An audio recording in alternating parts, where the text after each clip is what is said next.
지난주까지 사도행전 1장의 말씀을 살펴봤어요. 예수님 승천 이후에 제자들은 모여서 열심히 기도를 했습니다. 예루살렘을 떠나지 말고 이 성에 유하라.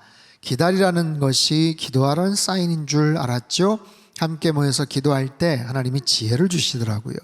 무엇이 부족한지도 깨닫게 하셨고 그 문제를 어떻게 풀어나가는지 성경을 통해서도 가르쳐 주셨어요. 사람을 세웠고 조직을 갖추며 그들은 남아있는 시간 동안 열심히 기도하며 기다렸습니다. 그리고 2장에서 드디어 성령 강림의 특별한 역사를 경험하게 되죠. 자, 이 사도행전은 성령님의 역사를 기록한 책이에요. 성령 충만했던 제자들이 성령 강림의 특별한 사건을 통해서 예루살렘과 유대와 사마리아와 땅끝까지 이르러 복음의 증인이 되는 그런 놀라운 일들을 담은 그런 이야기이죠. 그 첫 출발이 바로 오늘 본문 2장에서 등장을 해요. 오순절 마가의 다락방에서 성령 사건을 경험했던 그들을 통해서 성령 하나님께서는 그들을 복음의 증인으로 들어 사용하시는 이야기이죠. 자, 그것이 어떻게, 언제, 어떤 모습으로 나타났는가? 1절을 다시 한번 보면 1절 다시 한번 볼까요? 시작. 오순절 날이 이미 이름에 그들이 다 같이 한 곳에 모였더니, 자, 오순절이란 6월절이 지나고 나서 7주일, 77, 49죠. 49일이 지나고 난 다음 날 50번째 되는 날을 가리켜서 오순절이라고 합니다. 또는 77절이라고 해요.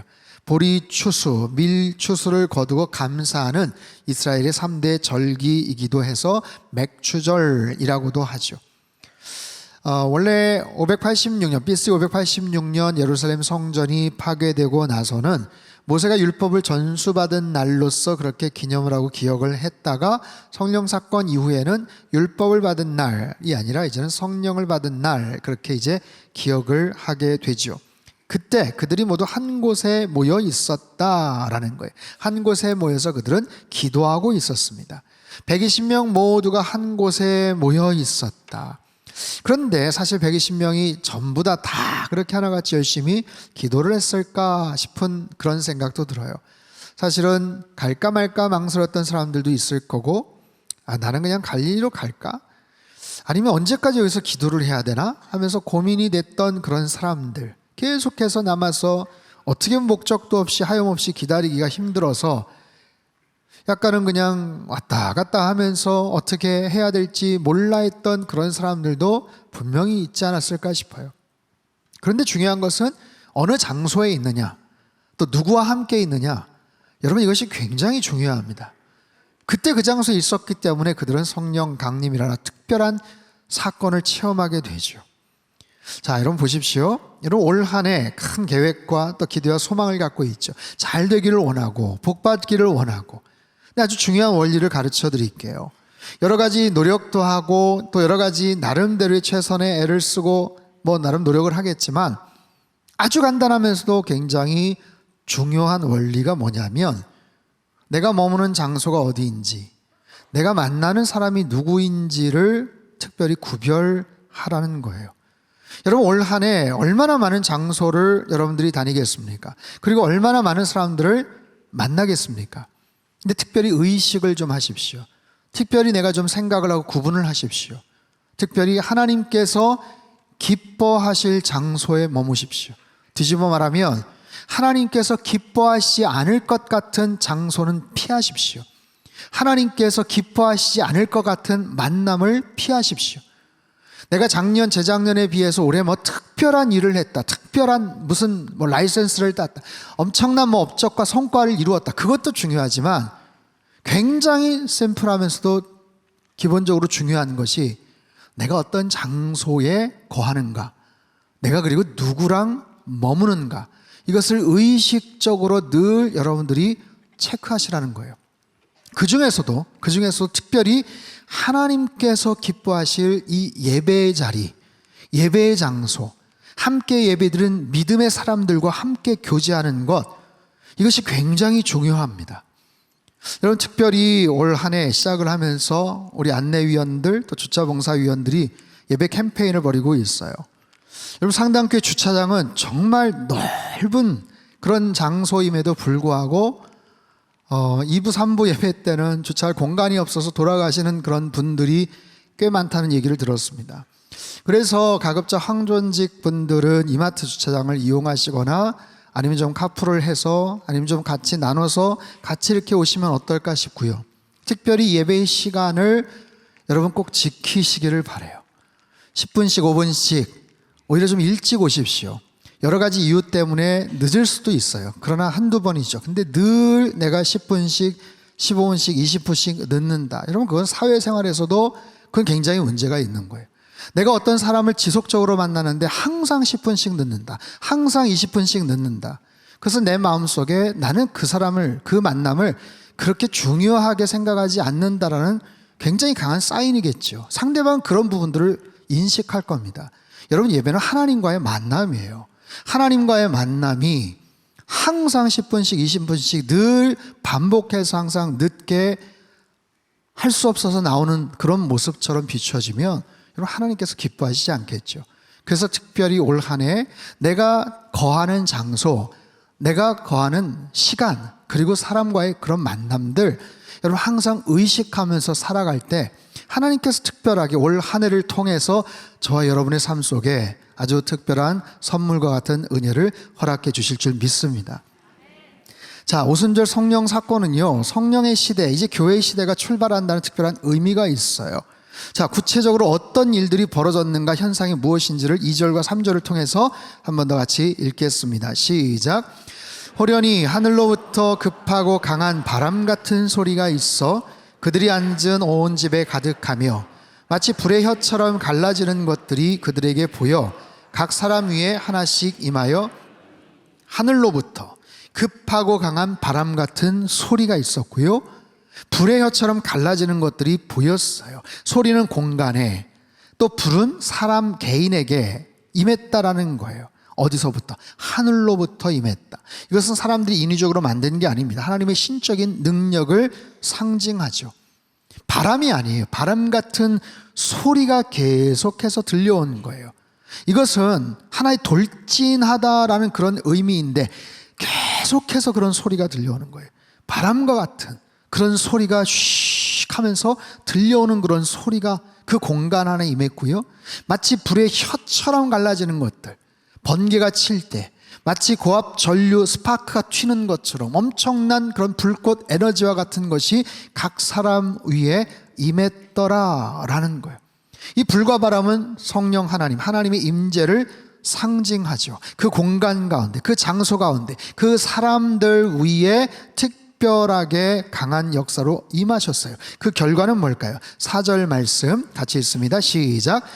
그들이 다 성령의 충만함을 받고 성령이 말하게 하심을 따라 다른 언어들로 말하기를 시작하니라. 성령 충만함, 이것은 배에 사람이 가득한 상태를 의미합니다. 욕조의 물이 꽉 찬 상태를 의미하는 거예요. 성령께서 어떤 사건이나 어떤 공동체를 완전히 지배하고 계시다라는 그런 의미입니다. 그런 상황 속에서 그들은 성령이 말하게 하심을 따라서 혀가 꼬부라지면서 말을 했어요. 방언을 했어요. 흔히들 성령 사건을 말하면 방언을 얘기한다고 그렇게 생각들을 합니다. 근데 이 방언이라는 것은 나와 하나님만이 아는, 아니면 비정형화된 어떤 특별한 그런 소리의 반복이나 그런 소리가 아니에요. 각자 동시다발적으로 외쳐지지만 어떤 사람들에게는 아주 또렷하게 들리는 분명한 의미가 있는 그런 언어로 그 소리가 들렸어요. 그 소리는 대단히 특별했고요. 굉장히 큰 소리였습니다. 그래서 여기저기 흩어졌을지 아니면 다른 사람들이 찾아왔을지는 모르지만 사람들이 와서 그 소리를 듣고 그 현상을 보고 깜짝 놀라더라는 거예요. 5절부터 8절까지 말씀입니다. 시작. 그때 경건한 유대인들이 천하 각국으로부터 와서 예루살렘에 머물러 있더니 이 소리가 나매 큰 무리가 모여 각각 자기의 방언으로 제자들이 말하는 것을 듣고 소동하여 다 놀라 신기하게 여겨 이르되 보라, 이 말하는 사람들이 다 갈릴리 사람이 아니냐? 우리가 우리 각 사람이 난 곳 방언으로 듣게 되는 것이 어찌 됨이냐? 자, 5절에 보면 천하 각국이라고 얘기하는데 이것은 뭐냐 하면 오순절을 맞아 디아스포라 흩어진 유대인들이 예루살렘 땅을 찾아왔고 성전 주위에 머물고 있었던 거죠. 그들이 그 현상을 보면서 신기해합니다. 이 사람들 다 갈릴리 사람 아니냐? 사실 예루살렘에 거주했던 사람들도 있었거든요. 이것은 굉장히 폄하하는 얘기예요. 이 사람들 다 한통속 아니냐? 이 사람들 좀 학식이 없는 좀 무식한 그런 사람들 아니냐? 지역적 폄하와 차별의 어떤 모습이죠. 근데 중요한 것은 그들이 뭔 소리를 하는데 그 소리가 들리더라는 거예요. 또렷한 자기들의 언어로 그것을 들었다라는 건데 9절에서 11절 상반부까지 다시 한번 제가 한번 읽어볼게요.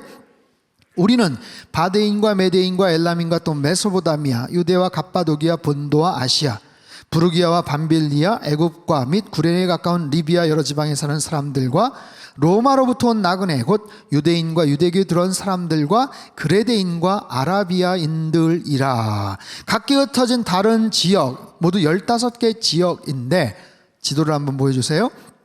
자, 그 지도를 보면 예루살렘에 각각 흩어진 디아스포라 유대인들이 오순절을 맞이해서 그 예루살렘으로 모여들었던 거고, 흩어졌던 그 모든 지역은 마치 창세기 10장의 셈과 함과 야벳으로 대표되는 세계 민족들의 어떤 분포들을 설명하는 것 같아요.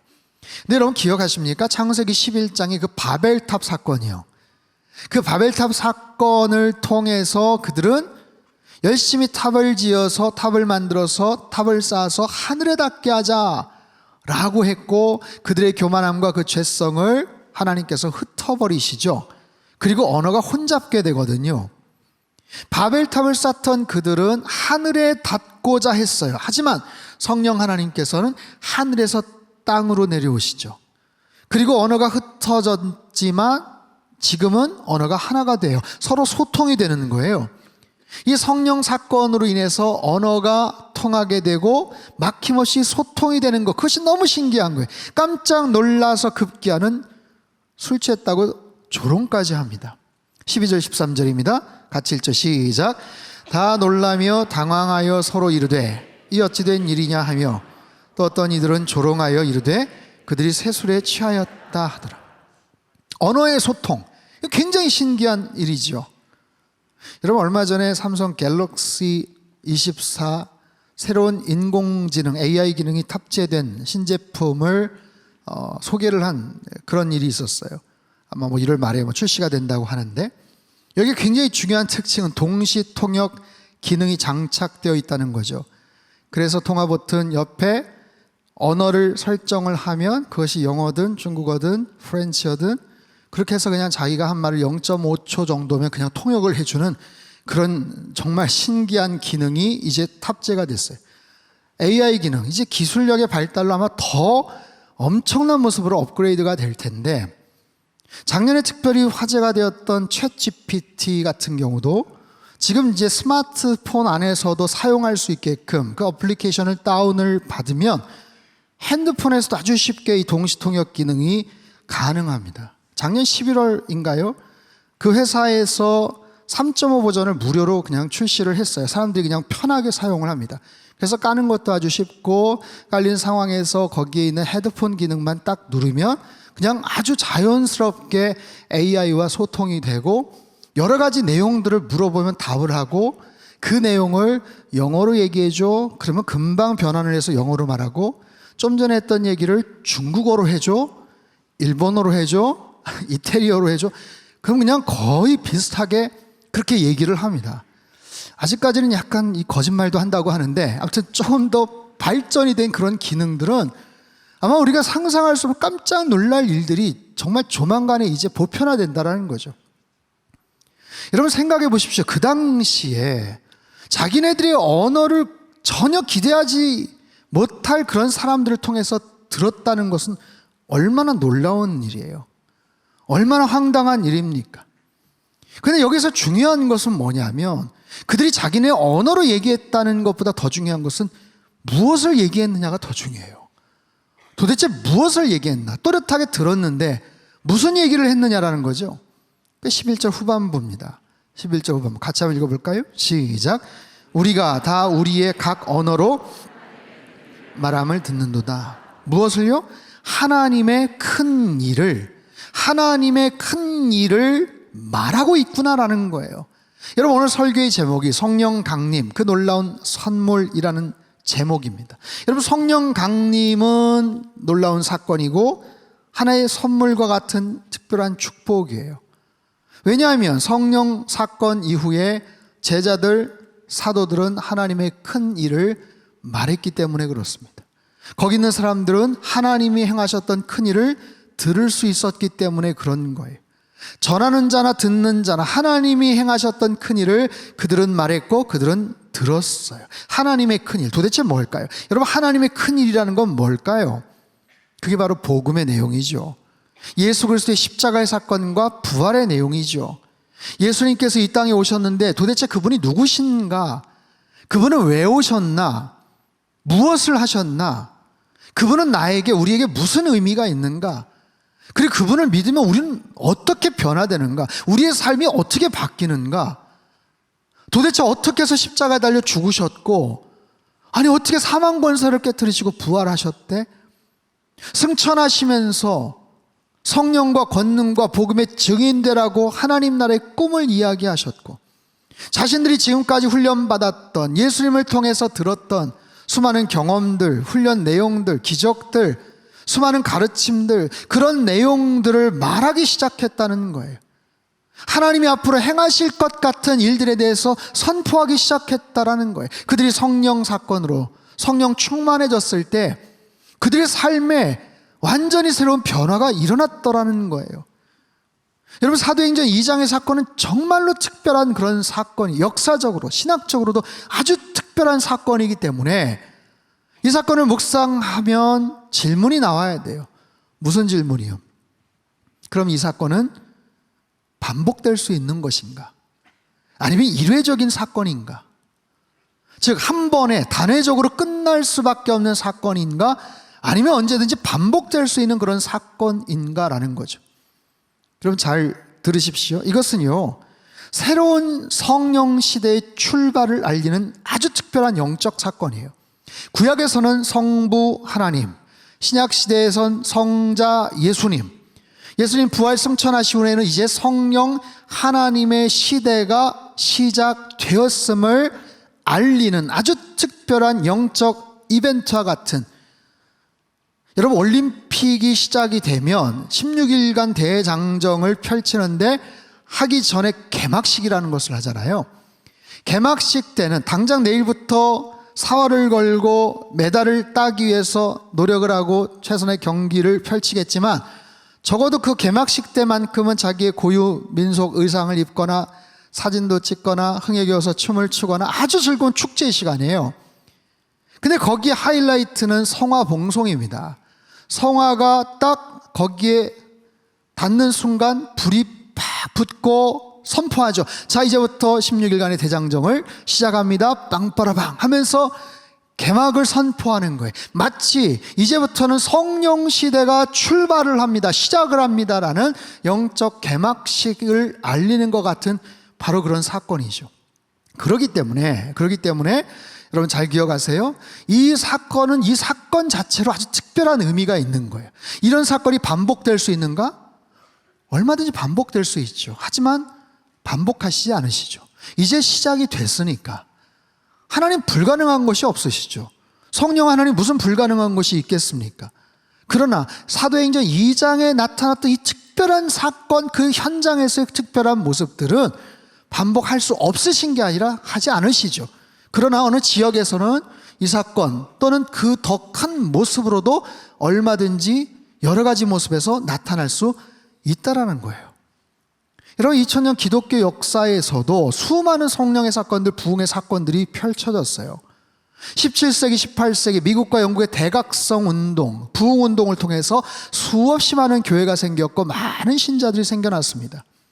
19세기 학생 부흥 운동 SVM, Student Volunteer Movement, 이 부흥 운동을 통해서 수많은 학생 선교사들, 대학생들이 선교사로 지원을 하고 전 세계로 흩어져 갔어요. 우리나라 초창기에 오셨던 선교사님들도 이 학생 부흥의 운동의 결과로 나타난 거예요.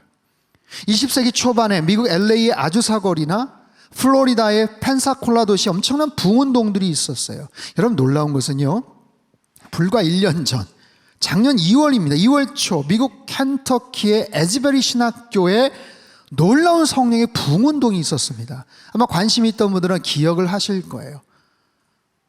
작년 2월 8일 에즈베리 신학교 채플 수업이 끝난 뒤에 하나님 사랑을 깨닫지 못한 자들 자리에서 남아서 우리 기도합시다. 이 말에 자발적으로 신학생들 20-30명이 모여서 기도하기 시작했고 그 기도가 끊어지지를 않는 거예요.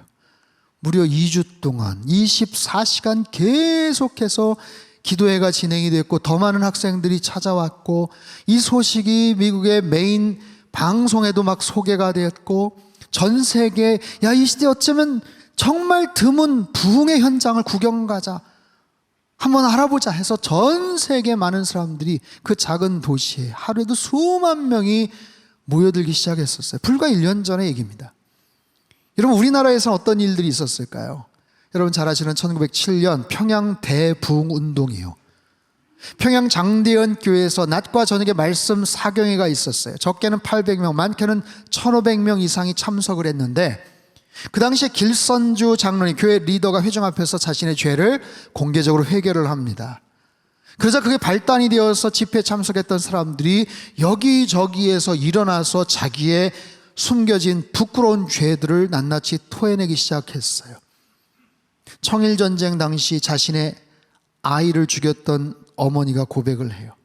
아내에게 술만 마시고 저주를 맨날 아내에게 퍼부었던 남성, 첩을 2명이나 두고 가정을 외면했던 어떤 아버지, 선교사의 돈을 훔친 어떤 여성, 자신의 죄를 누가 시키지도 않았는데 일어나서 고백을 합니다. 그러자 모든 회중들이 울기 시작했고 하나둘 일어나서 자신의 죄를 낱낱이 참회하고 주저앉아서 마룻바닥을 치고 통곡을 하고 떼굴떼굴 구르고 비명에 가까운 통곡들이 계속해서 이어졌대요. 이 장면을, 이 회개 장면을 목격했던 한 선교사님이 마치 감옥의 뚜껑을 여는 것과 같았다.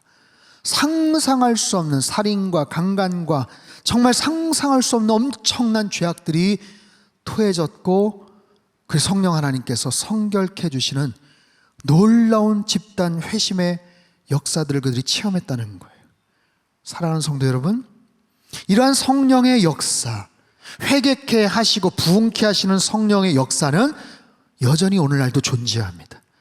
여러분, 성령님께서 임하시면 불처럼 바람처럼 임하세요.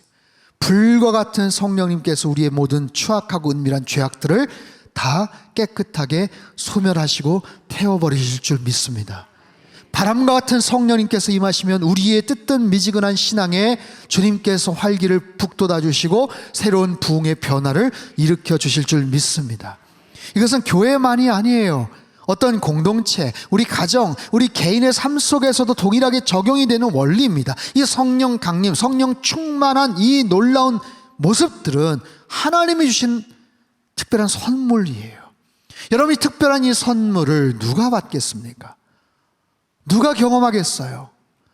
자, 누가복음 11장 13절 말씀 우리 큰 소리로 한번 읽겠습니다. 시작.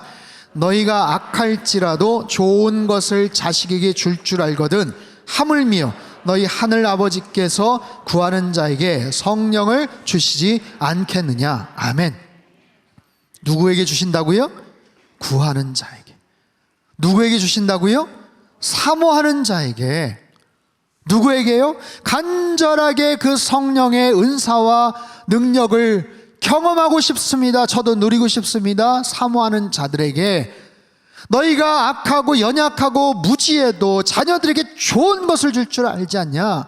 근데 하물며 하늘 아버지께서 구하는 자들에게 좋은 것을 선물로 주시지 않겠냐?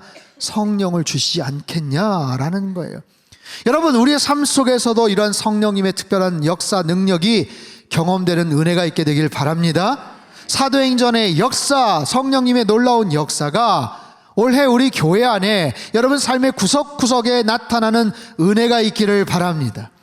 여러분, 성령 충만하면, 성령의 사람이 되면 여러 가지 모습의 변화가 생겨요. 그 중에 굉장히 중요한 게 뭐냐면 내 관심사가 바뀐다는 거예요.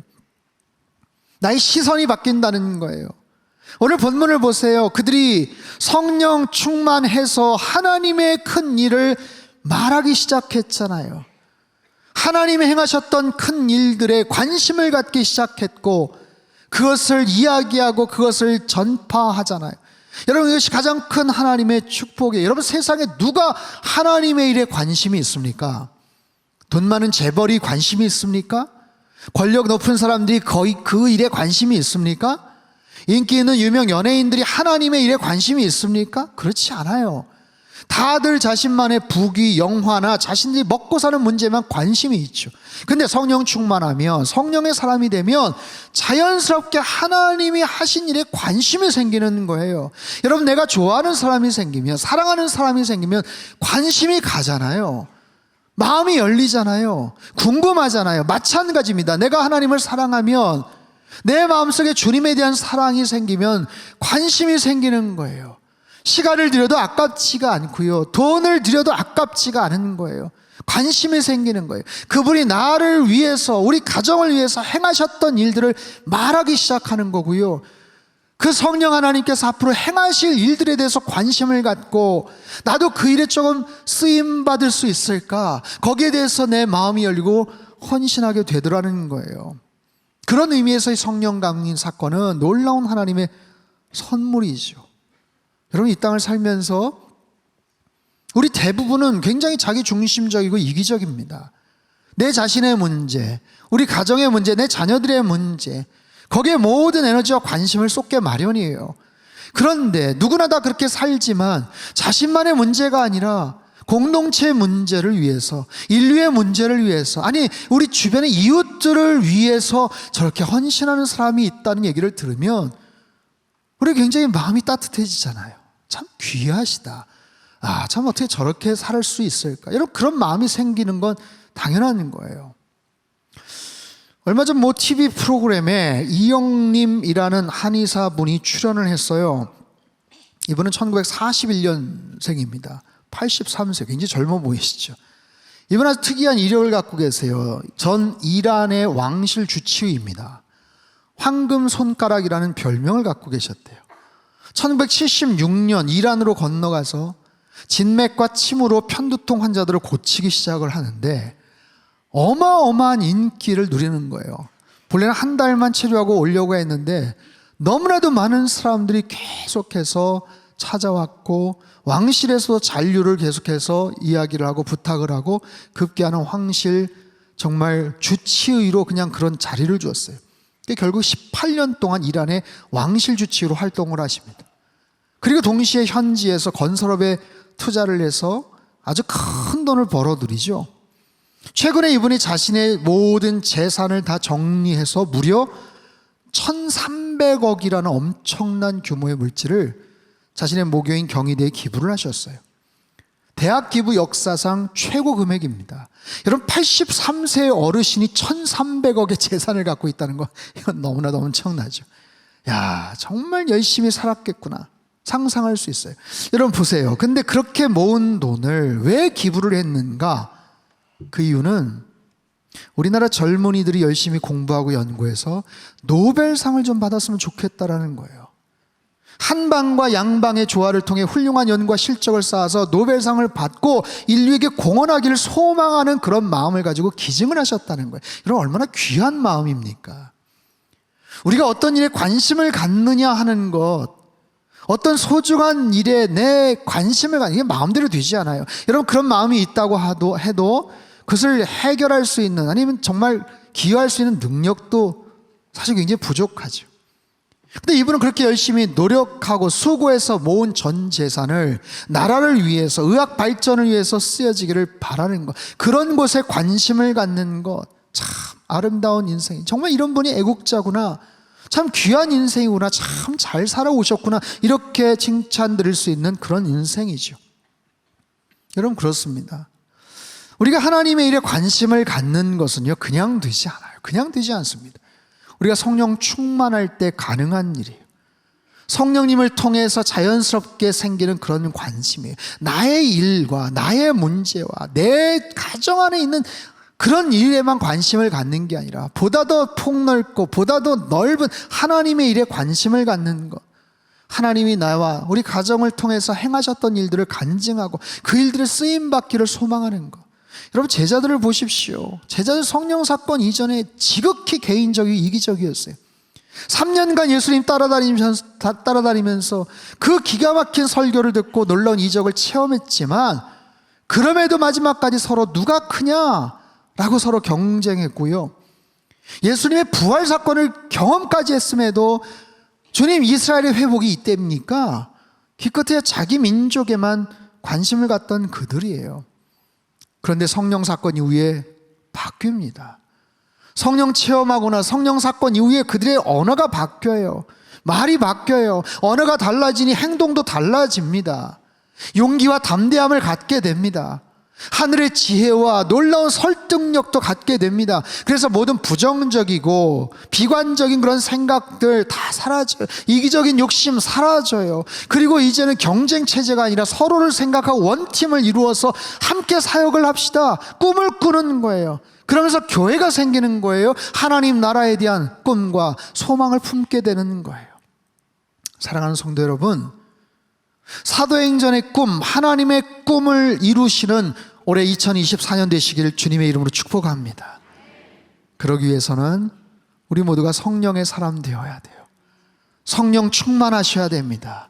누구에게요? 사모하는 자들에게, 구하는 자들에게 성령을 주신다고 약속을 하셔요. 여러분, 해가 바뀌었지만 여전히 우리의 현실은 녹록지 않습니다. 어렵습니다. 여러분, 우리의 삶 속에서 굉장히 우울하고 짜증나고 속상하고, 아니 허무하고 한숨이 나오는 그런 일들도 참 많아요. 그럼에도 불구하고 내가 나중에 형편이 좀 나아지면, 여력이 좀 되면 그때 가서가 아니라 자연스럽게 하나님 일에 관심이 생기게 되고, 그러다 보니 내 삶 속에 여러 가지 불필요하고 쓸데없는 것들이 다 정리가 되고, 내 삶이 아주 단촐해지고 더 힘이 생기고 하나님께서 기뻐하신 일들에 몰입을 하게 되면, 이제는 과거의 내 능력이 아니라 하나님의 능력으로 살게 되고, 우리 각자의 인생, 우리 가족들은 하나님의 꿈을 향해 달려가고요, 날아가고요. 그때 우리 상당교회는 하나님께서 하신 일들을 열심히 증거하고 앞으로 행하실 일들을 이루어드리는 더 멋진 선교적 교회가 될 줄 믿습니다. 하나님 아버지, 우리 인생은 얼마나 답답하고 때로는 허무한 일에 좌절하고 속상할 때가 한두 번이 아닙니다. 해가 바뀌었지만 여전히 내 삶은, 형편은 나아지지 않고, 여전히 내 삶의 꿈과 내 삶의 소망과 나의 만족과 유익을 위해 추구하며 살아가는 거기만 급급하던 우리들에게 주님 찾아와 주셔서 하나님 나라의 그 위대한 꿈을 품게 하시니 참으로 감사합니다. 주님, 그 꿈에 사로잡혀 살게 하여 주시옵소서. 오순절 마가의 다락방에 임하셨던 성령님이시여 불처럼 바람처럼 임하여 주시옵소서.